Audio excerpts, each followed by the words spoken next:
Enclenchée depuis quelques années, la vitesse de croisière observée pour assurer une meilleure gestion de l'état civil au Bénin, et ceci avec la mise à contribution du numérique, continue de porter des fruits. L'Agence nationale d'identification des personnes ANIP, par la création du Registre national des personnes physiques, dispose aujourd'hui de plus d'une dizaine de millions de personnes avec leur empreinte digitale. Avec cet outil, le gouvernement béninois, à travers l'ANIP, permet de conjuguer au passé les problèmes liés aux sources de données ainsi que les problèmes liés aux émissions des titres sécurisés et de différentes compatibilités. L'outil dont dispose l'Agence nationale d'identification des personnes, qu'est le registre national des personnes physiques, est un outil redoutable. Pas redoutable au sens négatif, mais redoutable au sens d'instrument magique pour trouver des solutions qui sortent de l'ordinaire. Le registre national des personnes physiques regroupe aussi bien les nationaux que les résidents et comprend aussi bien des données nominatives que des données biométriques. Aujourd'hui, je peux vous dire que nous avons environ plus de 13 millions de personnes dans cette base de données du Registre national des personnes physiques avec leurs empreintes digitales, avec leurs photos faciales, avec leurs données nominatives. Quand on a un pareil outil, une mine d'or pour le pays, il faut s'inscrire dans une approche qui permet au pays de rationaliser ses dépenses et donc d'économiser.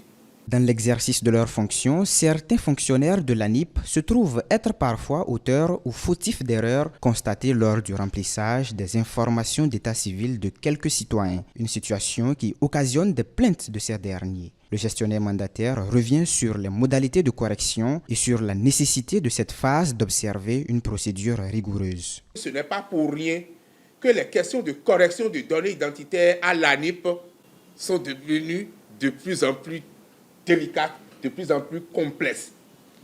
Ça énerve certains. Ça amène certains à monter sur les réseaux sociaux pour tirer à boulet rouge, pour dire on a demandé une petite correction. Et ça fait 3 jours, on n'a pas encore de satisfaction.